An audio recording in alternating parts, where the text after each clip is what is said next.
Imagine this, the year is 1307, the most powerful, secretive, and feared military order in medieval Europe. The Knights Templar has suddenly become enemies of the crown.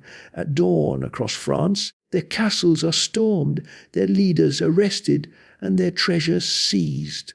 Or so the king claims. The story of the Missing Templar Fleet cannot begin with their disappearance. No, to truly understand the mystery, we must first return to their origins. We must step into a world of holy wars, forbidden relics, and a brotherhood that began in poverty yet rose to command fear across continents. The year is 1119. The Holy Land is ablaze. Jerusalem has been captured by Christian crusaders just 20 years before, and waves of pilgrims now stream eastward, drawn by faith, but often ambushed by bandits or raiding forces along the perilous roads. The journey is holy, but the dangers are all too human. Into this chaos step 9 knights. They are not wealthy nobles nor kings, but men who have vowed to lay down their lives in defense of those who cannot fight. Their leader is Hugues de Payens, a knight from Champagne, France. Their headquarters is nothing less than the Temple Mount itself, the very site of Solomon's ancient temple, now in the hands of the Crusaders. And so, from this sacred ground, they take their name. The poor fellow soldiers of Christ and of the Temple of Solomon. History remembers them simply as the Knights Templar. At first, their mission seems almost laughably small. 9 men to patrol thousands of miles of roadways, 9 men to defend pilgrims from raiders. But their dedication is unshakable. Their reputation begins to spread, and slowly, whispers of their courage reach the ears of kings and popes. In 1129, at the Council of Troyes, the Catholic Church officially recognizes the order. Saint Bernard of Clairvaux, one of the most powerful churchmen of the age, lends his voice in their favor, describing the Templars as new knights who fight neither for wealth nor glory, but for Christ. With this endorsement, the order's destiny shifts overnight. From poverty, they rise into unimaginable power. Donations of land, money, and privilege pour in. Nobles eager to cleanse their sins grant castles and estates. Kings entrust them with their treasuries. By the mid-12th century, the Templars are no longer just warriors. They are bankers, builders, and the keepers of secrets. Their castles stretch from the cliffs of Portugal to the deserts of the Holy Land. They master the art of fortification, raising strongholds so formidable that even today, centuries later, their ruins defy time. But their power does not end with stone walls. They pioneer a system of finance that is almost shockingly modern. Pilgrims traveling to Jerusalem could deposit money at a Templar commandery in Europe, receive a coded note, and withdraw funds once they reached the East. In effect, the Templars had invented international banking centuries before the Rothschilds or modern banks. With wealth came secrecy, and with secrecy came suspicion. Stories spread of strange initiation rites. Recruits sworn into the order supposedly spat on the cross, denied Christ, or kissed fellow knights in bizarre ceremonies. Whether these were deliberate smears by enemies or distorted fragments of truth, no one can say. But such rumours added to the Templars' aura of mystery. Even more tantalizing are the whispers of what they discovered in Jerusalem. Legends claim that during their years headquartered on the Temple Mount, the knights excavated beneath the ruins of Solomon's temple. Did they unearth ancient relics, perhaps the fabled Ark of the Covenant, said to contain the tablets of Moses, or sacred manuscripts that revealed hidden truths about Christ himself? The Church never confirmed such claims, but the mere possibility gave birth to legends that endure even today. By the 13th century, the Templars are untouchable. Their Red Cross banners inspire fear on the battlefield. Their coffers rival the wealth of kings, and their network of castles, treasuries, and ships stretches across Christendom. But such power comes at a price. The Templars, though servants of the Church, are effectively a law unto themselves. They answer only to the Pope.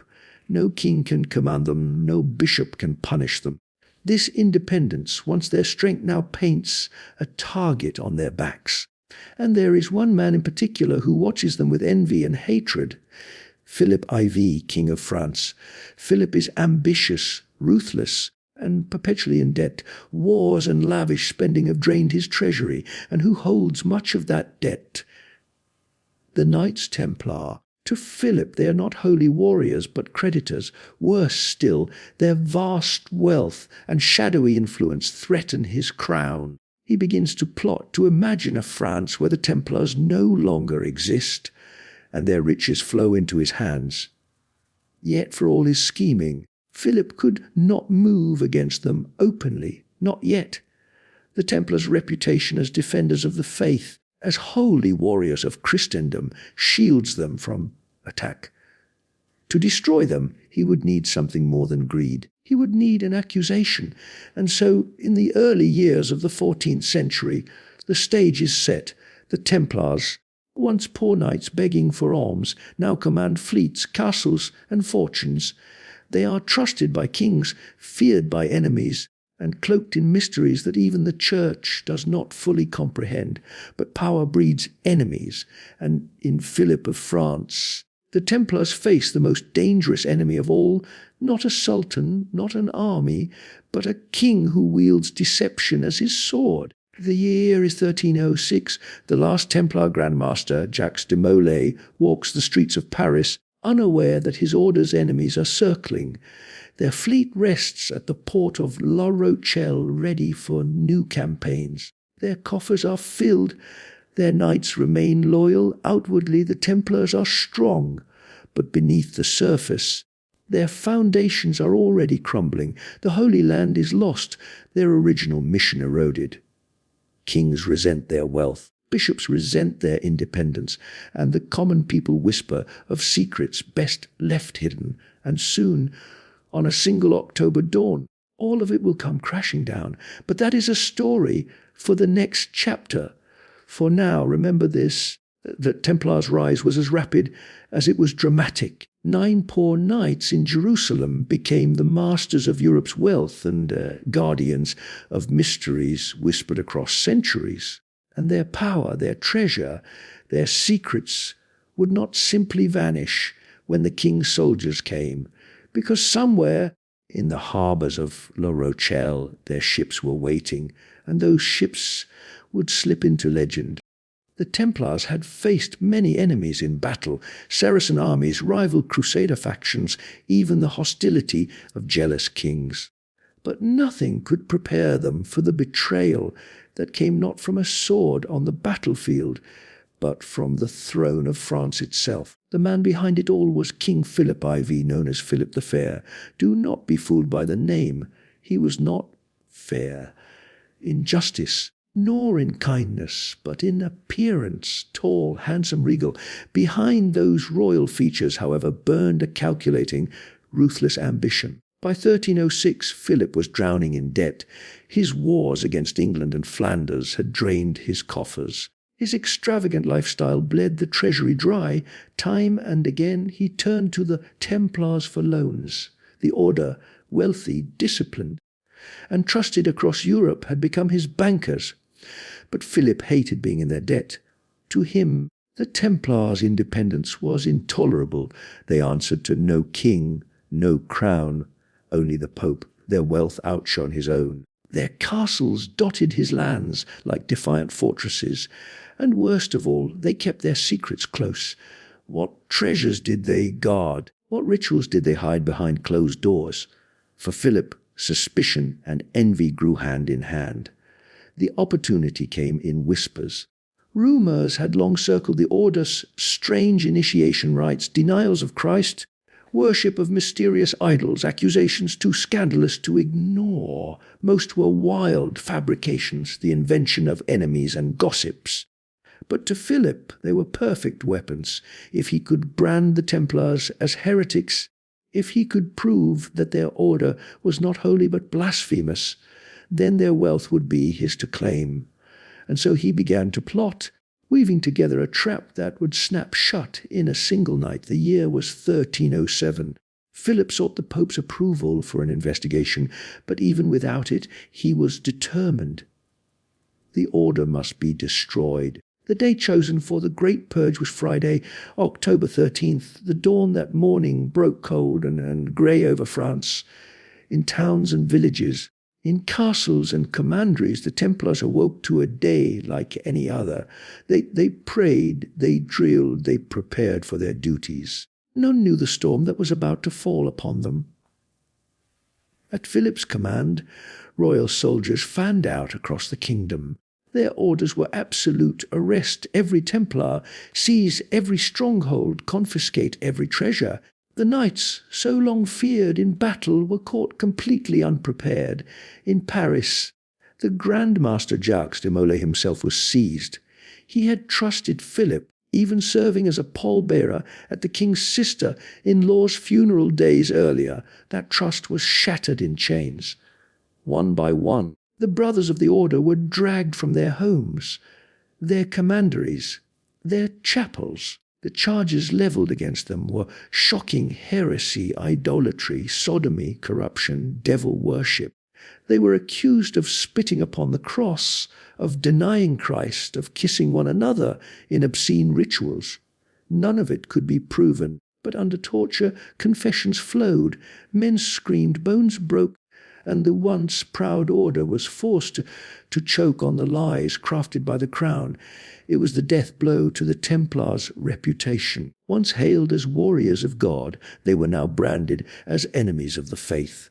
The Pope himself, Clement V, at first hesitant, eventually bent under Philip's pressure. The Church, too, turned its back on the order it had once blessed. But as the king's soldiers seized castles, as they rifled through treasuries, they noticed something strange. In the port city of La Rochelle, the Templar Fleet, the pride of their naval power, was gone. La Rochelle had long been one of the Templars' most important harbours, a base from which their ships sailed for the Mediterranean and beyond. Dozens of vessels had been recorded there. Yet when Philip's men arrived, not a single ship remained. Where had they gone? Had they slipped away under cover of night, warned in advance of the arrests? If so, who had warned them? Could there have been sympathizers inside Philip's court, or perhaps even in the papacy itself? This was no minor detail. If the fleet escaped, it could have carried with it not only knights loyal to the cause, but the treasures of the order, the gold, the relics, the documents, perhaps even the great mysteries whispered about since their time in Jerusalem. The disappearance of the fleet turned Philip's triumph into a haunting riddle. He had seized the Templars. Yes, he had burned many at the stake, including Jacques de Molay himself years later. But he had not captured everything. Something had slipped through his fingers, something that might yet return to haunt him. As the arrests spread, fear rippled through Europe. Other kings, wary of Philip's power or eager to share in the spoils, also moved against the Templars. But the fleet, those ships that vanished from La Rochelle, remained the missing piece. Where had they gone? Some whispered they sailed north to England, where sympathies for the Templars lingered. Others said they went west into the Atlantic, seeking refuge in distant lands. A few believed they vanished into Scotland, where Robert the Bruce, excommunicated by the Pope, might have welcomed them as allies. But the truth was silence, no records, no survivors, just the empty harbour of La Rochelle, a wound in history that refuses to close. And so, as Philip celebrated his victory, a shadow remained. For though the Templars had been broken on land, at sea were still free. The arrests of October 1307, were the beginning of the end for the order. Trials dragged on for years, confessions extracted by torture, men condemned to burn at the stake. In 1312, under pressure from Philip, Pope Clement formally dissolved the Templars. Their lands were given to the rival Knights Hospitaller. Their leaders were executed. But the fleet, The fleet was never accounted for.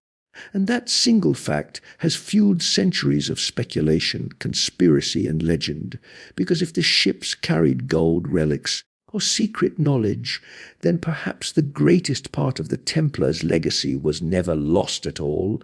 Perhaps it merely sailed away, waiting for history to catch up. This was not just the fall of an order, it was the birth of a mystery that would echo across oceans, across centuries, across myths and secret societies. The Templars' downfall was complete, or so Philip thought, but the vanished fleet would become a ghost that haunted his victory, because while the order was burned, tortured, and erased on land at sea, their sails still billowed, and the question would never die. Where did they go? When the dust of October 13th settled, France was forever changed. The Templars were broken, their leaders imprisoned, their order condemned, but in the harbour of La Rochelle, silence spoke louder than fire or sword. For the fleet, the Templar ships that should have been there, was gone. This was no minor detail. The Templars were not merely a monastic order, they were masters of logistics. Their fleet was central to their power, transporting men, horses, gold, and supplies across seas. And these were not a handful of fishing boats. They were dozens of vessels, sturdy and well armed, capable of long voyages. So where did they go? No records exist. No chronicles detail their departure. All we know is absence, and into that void legend was born. Over centuries, historians, storytellers, and conspiracy theorists have offered explanations, some grounded, some wild, some plausible, others fantastical. Let us consider the great theories one by one. The escape to Portugal. The first and most credible theory is that the fleet sailed south, hugging the coast, and found refuge in Portugal. Why Portugal? Because there the Templars had friends. King Dinis of Portugal valued them, while other monarchs bent to Philip's will. Dinis resisted. Instead of destroying the order, he simply reshaped it. In 1319, the Templars in Portugal were officially reborn as the Order of Christ. Their lands, their castles, their knights, all continued under a new name, safe from persecution. It was this very order that would later sponsor the great voyages of discovery. Prince Henry the Navigator, Vasco da Gama, the explorers who opened the world. Many were connected to the Order of Christ. Some even suggest that the Templar fleet itself became the seed of Portugal's naval empire. This theory carries weight. It explains how the Templar legacy endured in Portugal, why the Order of Christ grew so wealthy, and how its influence shaped global exploration. But was this enough to hide the entire fleet? Did all those ships really slip away unnoticed? Or was Portugal only one branch of a greater escape? The road to Scotland, the second theory, takes us north, across stormy seas, beyond the reach of papal influence, to the rugged land of Scotland. At the time of the Templars' fall, Scotland was under the rule of Robert the Bruce. Excommunicated by the Pope, Robert had little reason to obey papal decrees. In fact, he stood defiant against England, fighting for Scotland's independence, and in such a struggle he would have welcomed allies, especially skilled knights with nowhere else to turn. Legend tells us that the Templars did indeed reach Scotland. Their ships, some say, found safe harbour there. Their knights, stripped of their order but not their loyalty, swore fealty to Robert, and 7 years later, in 1314, when the Scots faced the English at the Battle of Bannockburn, mysterious warriors charged into the fray. Clad in armour, their banners unfamiliar, they turned the tide of battle. Were these the remnants of the Templars, fighting one last time in open war? The story cannot be proven. Chroniclers of the time do not mention them, and yet the legend endures. It fits neatly into the later rise of Freemasonry in Scotland, with its symbols so often linked, rightly or wrongly, to the Templars. If true, then the Templar fleet did not sail for distant lands, but for a new alliance, one that would keep their secrets alive in hidden lodges and whispered oaths. Across the Atlantic, the third theory is far more daring. It claims the fleet sailed not to Europe at all, but west into the unknown Atlantic. To us today, the idea of crossing the ocean in the 14th century seems nearly impossible, but the Templars were not strangers to the sea. They had ports, ships, sailors, and knowledge, and they were known for daring ventures. Some believe they reached the shores of North America long before Columbus. Evidence, though circumstantial, is intriguing. Carvings in Nova Scotia resembling Templar crosses, strange symbols on Oak Island, where treasure hunters still dig, even maps like the controversial Vinland map that hint at knowledge of the New World centuries early. If the fleet did sail west, what did they carry? Was it gold and silver hidden away in some secret vault? Or was it something greater? Holy relics, perhaps even the Grail itself, hidden in a land untouched by kings and popes. The theory is intoxicating, though difficult to prove. No solid evidence has yet surfaced, but the mystery of Oak Island, with its endless pits and symbols, keeps the speculation alive. The treasure theories. At the heart of every theory lies the same burning question: what exactly did the fleet carry? If it were merely knights fleeing capture, history might not care so much. But the Templars were believed to hold treasures beyond measure, not only gold and jewels, but relics of immense religious importance. Some whisper of the Shroud of Turin, others of the Ark of the Covenant, brought from Jerusalem centuries earlier. And of course, the Holy Grail, the chalice of Christ himself, guarded in secrecy. Could such items have been loaded onto those ships, carried away under cover of night and hidden in distant lands? If so, then the missing fleet is not only a mystery of history, but of faith itself. Silence as legacy. What makes the disappearance so powerful is not what we know, but what we don't. The fleet left no trace, no wreckage, no records, no return. It is as if they sailed into the fog and never came back. This silence, paradoxically, is their greatest legacy, for into that silence we pour our imaginations. Was it Portugal, Scotland, America, or perhaps somewhere even stranger? Each theory says as much about us as it does about the Templars. Our hunger for treasure, our yearning for secret knowledge, our need to believe that some mysteries will always lie just beyond reach. The ghost fleet, and so the story of the missing fleet lingers. Historians dismiss some theories as fantasy. Treasure hunters chase others into the earth, and yet no one can fully deny the possibility, because on that October night in 1307, something happened in La Rochelle, something the King of France could not control, something the Pope could not record. A fleet disappeared, and with it may have gone the most precious treasures of the medieval world. The Templars may have been broken, but at sea they remained free. Their sails, unseen but imagined, still haunt the horizon. A ghost fleet forever slipping into the mists of history, and as long as the fleet remains unfound, the question will never rest: where did they go? The story of the Templar fleet's disappearance is one of the great maritime mysteries of history. When dawn broke over La Rochelle on October 14, 1307, the morning after the infamous mass arrests, something was missing. The once proud harbour, known for its deep waters and its association with the knights, was curiously empty. Witnesses claimed that a fleet of Templar ships had departed under cover of darkness the night before, carrying with them treasure, records, and perhaps even the last hope of the order itself. But the question remains, where did those ships go? This chapter dives into the most fascinating and enduring theories. Some historians dismiss the idea of a Templar fleet altogether, claiming that it was exaggerated by chroniclers or later legends.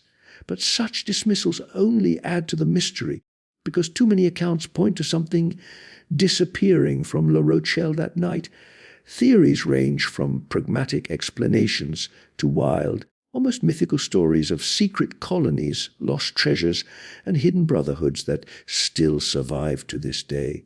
Theory 1. Scotland, a safe haven beyond Pepal Reach. One of the most popular theories holds that the Templar ships fled north, seeking refuge in Scotland. At first glance, this seems unlikely. Scotland was far from a natural destination. Yet when we consider the historical context, it begins to make sense. In 1307, Scotland was embroiled in the Wars of Independence, fighting fiercely against English control.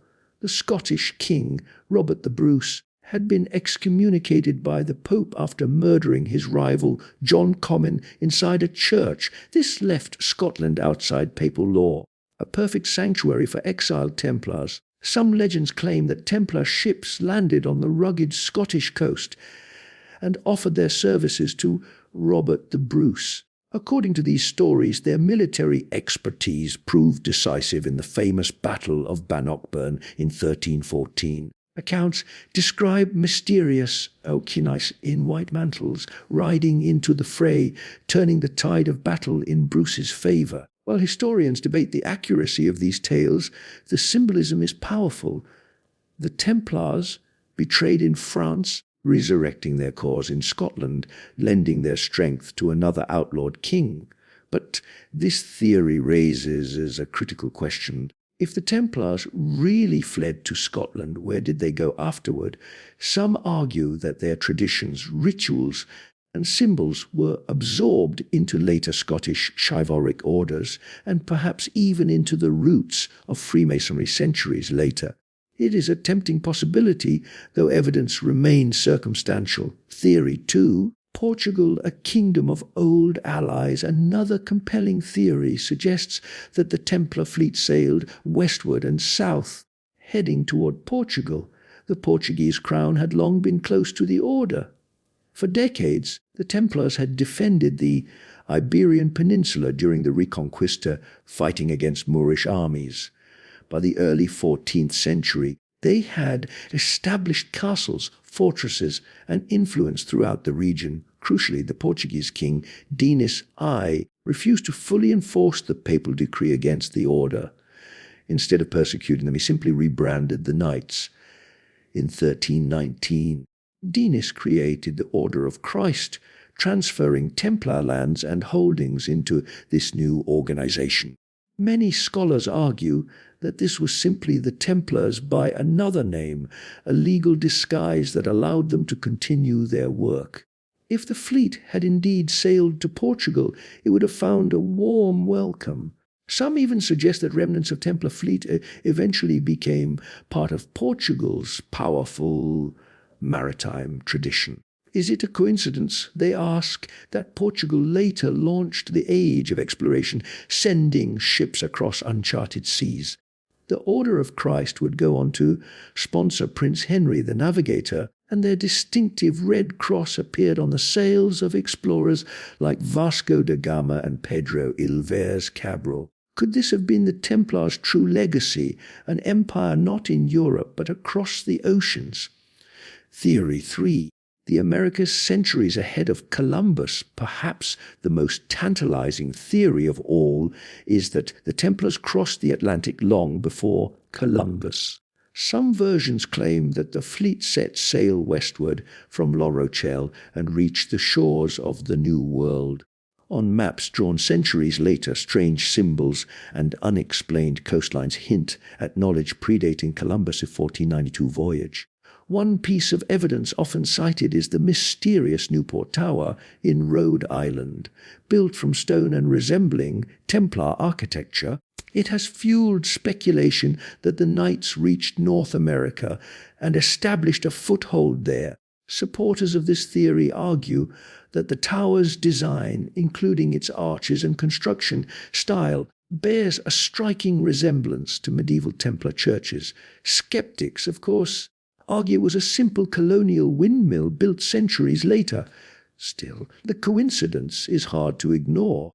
Legends of buried treasure also feed into this narrative. Some connect the Templars to Oak Island in Nova Scotia, where strange tunnels, traps, And symbols have baffled treasure hunters for centuries. Could this be a hidden vault where the knights deposited their wealth, waiting for a day when they would rise again?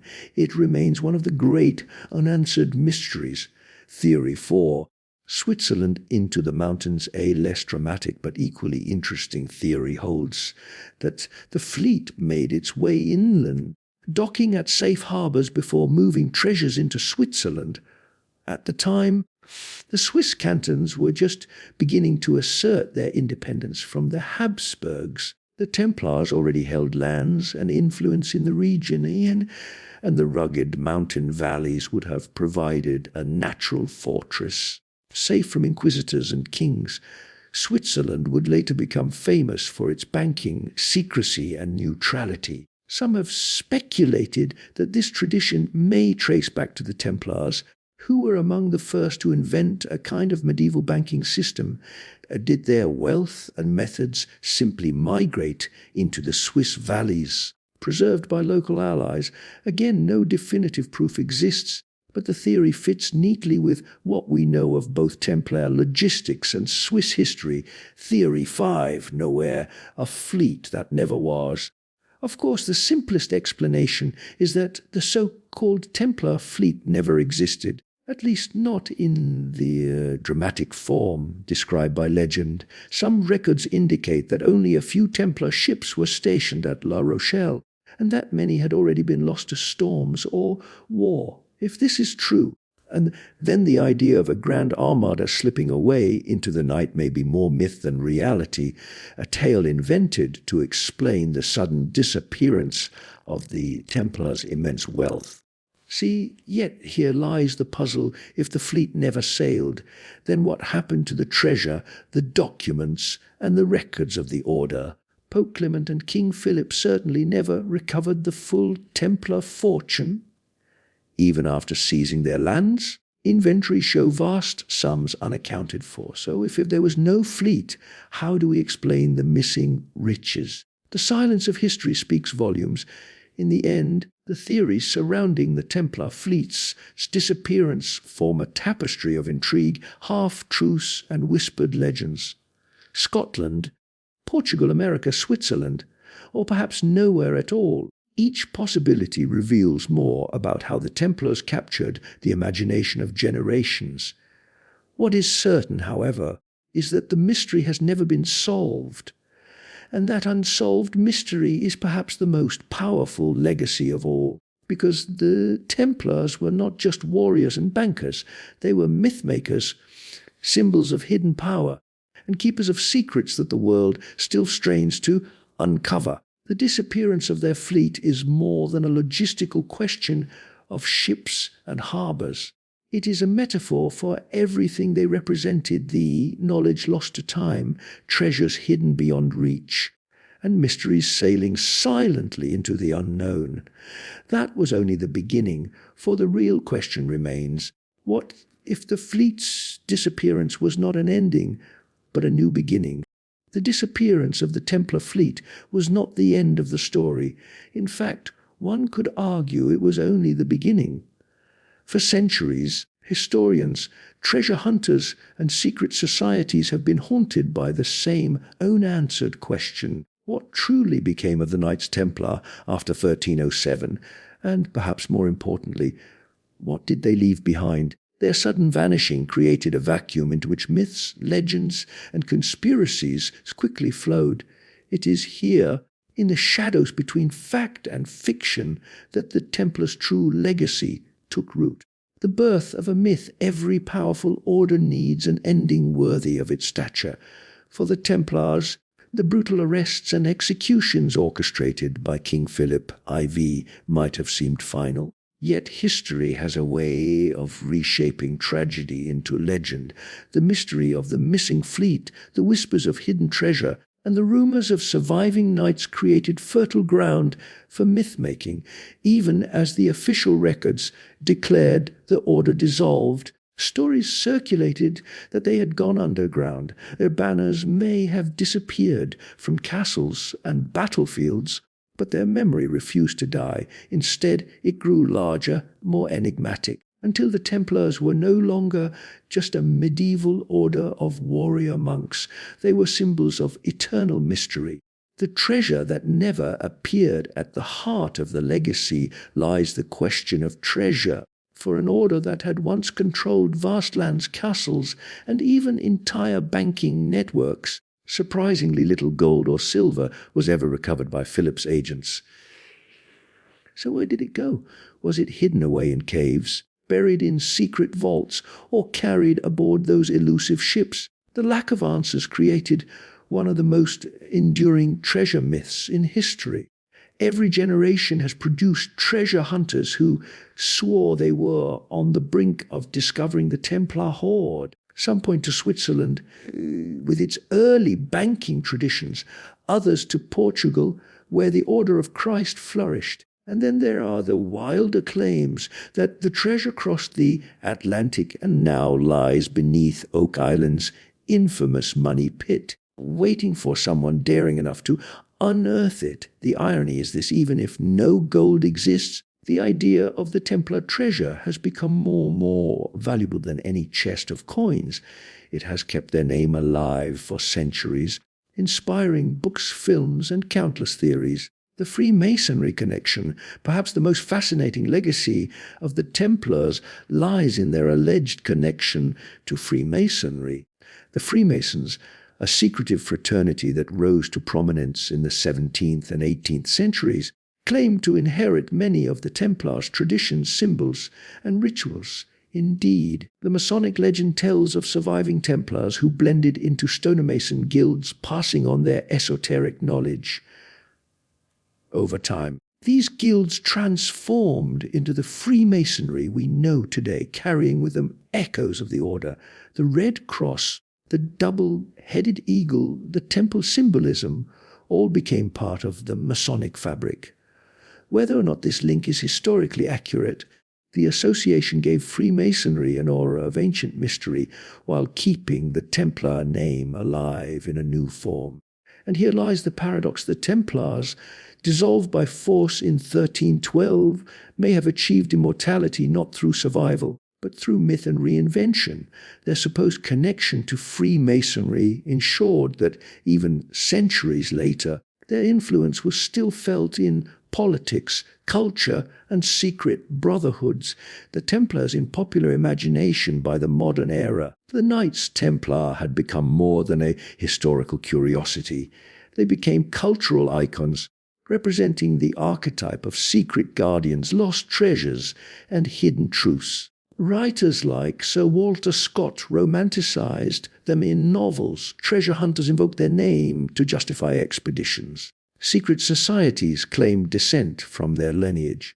Even Hollywood adopted them as central figures in tales of conspiracy and mystery, from Indiana Jones to the Da Vinci Code. Why do they continue to captivate us? Perhaps because they embody the perfect blend of opposites, warriors and monks, holy men and bankers, protectors and betrayers. Their sudden fall only adds to the drama. One day they were powerful, the next they were fugitives. We as humans are drawn to gaps in the story, to mysteries without closure, and the Templars left one of the greatest gaps of all: the spiritual legacy beyond treasure and myths.